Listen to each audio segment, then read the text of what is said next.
Menarik sekali nih tausiah pada pagi hari ini terkait dengan bagaimana manfaat tahajud tidak hanya dari sisi ruhiyahnya saja, spiritualnya saja, namun ada dari segi jasmani atau sisi medisnya. Tadi telah Iya, dijelaskan oleh dokter bagaimana mengontrol ataupun mengendalikan kortisol. iya, Nah, betul. selanjutnya seperti apa lagi nih manfaatnya dari Iya. sisi medis? Jadi tadi apa manfaatnya saya akan Mhm. pertegas bahwa ternyata orang yang tahajud mampu menurunkan kadar gula darah Ya. pada orang-orang yang penyakit diabetes. Pada orang yang tahajud maka bisa mengontrol tensi. Tensi bisa lebih turun. Jadi bagus untuk orang-orang yang darah tinggi, penyakit jantung dan stroke. Yang ketiga, bahwa sholat tahajud itu sangat bagus untuk mereka-mereka yang imunnya turun. Maka itu dengan tahajud maka imunnya itu menjadi bagus. Orang yang sholat tahajud biasanya tidak mudah tersinggung. Nah, jadi kalau ciri-ciri orang yang nggak gampang tersinggung, itu berarti salah satunya rajin sholat tahajud. Jadi ternyata ada satu aktivitas di tahajud yang luar biasa, yaitu sujudnya tadi. Mhm. Ketika sujud, maka akan terjadi hentakan. Mhm. Hentakan yang begitu kuat menuju di Mhm. daerah hipofisis. Saat itulah kortisol tereduksi. ACTH tereduksi, maka kortisol akan tereduksi. Karena sumber produksi dari kortisol dimulai dari satu hormon yang dihasilkan di otak.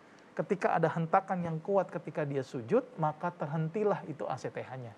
ACTH terhenti, maka otomatis kortisol juga akan terhenti. Maka itu kenapa tahajud itu mampu mereduksi berlebihan kadar kortisol.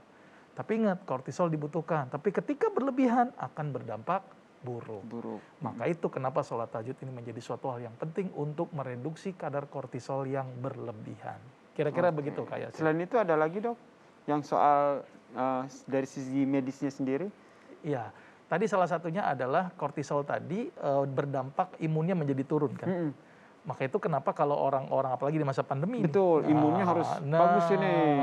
Ternyata ada satu penelitian yang cukup bagus sebenarnya ya, bahwa ternyata reduksi kortisol yang berlebihan salah satunya itu bisa didapatkan dengan rajin sholat tahajud. Masya Allah. Ketika tahajud itu rajin, kortisolnya turun secara bagus, maka limfosit menjadi bagus, imun menjadi bagus, maka daya tahan tubuh menjadi bagus.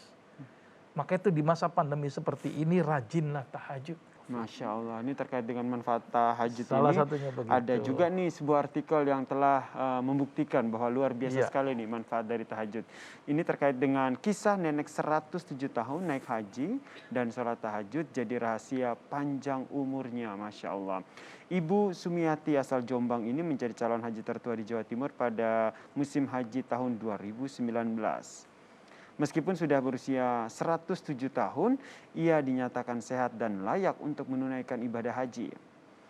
Rutin sholat tahajud sejak umur 30 tahun menurut Ibu Sumiati ini menjadi salah satu rahasianya tetap sehat hingga usia senja. Anak ketiganya mengungkapkan selain rajin sholat tahajud, ibunya juga memiliki pola tidur yang teratur. Tidur sebelum jam 10 malam dan bangun jam 2 dini hari. Masya Allah, ini harus menjadi contoh nih buat kita semua. Tidak hanya ibu-ibu, tidak hanya kaum manula, tapi buat kita nih, anak-anak muda seperti saya ini juga Iya. bisa dicontohkan investasi kesehatan. Iya betul.